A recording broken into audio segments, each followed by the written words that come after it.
Do you want a beautiful, minimal dashboard to monitor your server at a glance? Let me show you dashdot.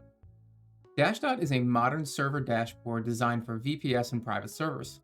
This video was voted on over the weekend in our weekly Discord vote. If you would like to cast your vote for what we record next week, make sure you've joined our Discord server.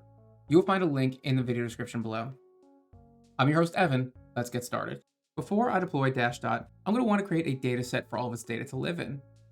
On TrueNAS, I will do that by clicking the Datasets tab on the left side, going to my tank pool, and to my configs dataset. Underneath my configs dataset, I'm going to create a separate dataset for dashdot by clicking the Add Dataset in the top right corner and calling it dashdot. I'm going to leave the dataset preset as generic and click Save. Now in the bottom right, I'm going to go to my permissions box and click Edit. I want the root user to have all permissions enabled, so all three of these checkboxes are checked.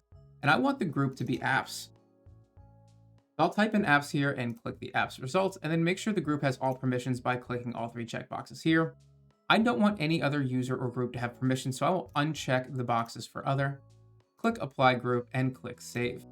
Now I'm going to launch this from my Dockage UI. If you've never used Dockage before, we have a video in the video description below that will teach you how to set up Dockage to make your deployment a lot easier.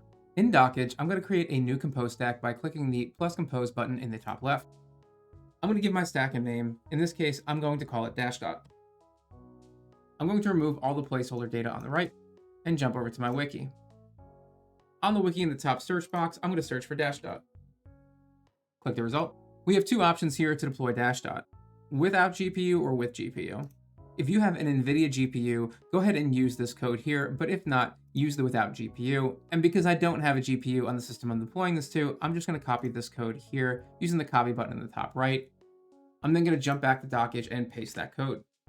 I don't have anything running on port 3001, so port 3001 is fine to use, but if you have something running on 3001, change the leftmost port here. My pool is also named tank, and I've already created a configs dataset for dashdot called dashdot, so I don't have to change my volume mount. But if your pool is named something besides tank, go ahead and change the left side of the volume mount. When you're ready, click deploy. You'll know it's running when you see this pill turn over to running and 3001 is showing. Let's click 3001 and jump to the dashboard. I deployed this on a really interesting system, which I can't talk about now. That's for a future video, but it's got a lot of drives in it. And right now, not all of them are showing, and I'm going to show you how to fix that. But let's talk about how to customize what you see here. We go back over to the wiki. In the very bottom section here, number 2, you'll see environment variables. Here we have a link. When we click the link, it's going to take us to the dashdot documentation. Here it shows us a list on the right of all the different environment variables we can use. We're going to want to increase the amount of storage we can see. So in this case, I'm going to click storage on the left. When I scroll down on this page, I want to scroll down to the styles where it says dashdot storage widget items per page. I want to increase this because the default number is only 3 and I have way more drives than that. So I'm going to copy this whole environment variable. I'm going to jump back to Dockage and I'm going to edit dashdot. Down here in the environment section under the dashdot widget list, go to the end line, hit enter, and then paste that environment variable. Put a colon, and I'm going to increase this to 7. Now I'm going to hit deploy. Now that it's running, I'm going to jump back to my dash page.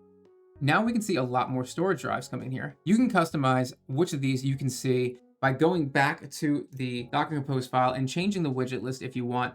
I have turned all the ones on that I can turn on, so this is the maximum number in dashdot for my specific deployment. Let's check on the project health of dashdot. The GitHub repo has about 3,300 stars, 113 releases, and the latest release just dropped January 5th. Looking back at the release history, we can see blocks of commits in April, July, August, and January. That's consistent activity over the past year with bug fixes and new features. Comparing this to something like Homarr, I like Homarr a lot more because that gives me the ability to add tons of different containers or endpoints into my dashboard, and I can do it without knowing any code at all or modifying the Docker Compose file. It's all done in the web UI, and it gives me infinitely more options than I get with something like dashdot. While dashdot is simple and straightforward, I think Homarr's got just as clean and as nice an interface, and it gives me just way more customizability. And considering it's my personal homepage, I kind of like that idea more.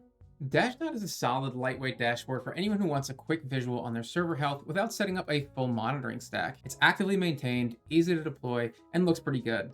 The big downside for me is its lack of customizability and its simplicity, but that might be a strength for you if you're a new user and you just don't really need that much visibility into your server. What dashboard do you use to monitor your home lab? Are you a dashdot fan, or do you prefer something like Grafana? Let me know in the comments below. If you found this helpful, hit the like button. Make sure you subscribe so you don't miss the next video we release. If you want to see content YouTube won't let us show you, head over to Patreon. There's a link in the video description below. If you're looking for more dashboard options, go check out the Homarr video. It's another great way to organize your self-hosted apps, and a link to it will be provided in the video description below. Thanks for watching, everybody, and as always, stay curious.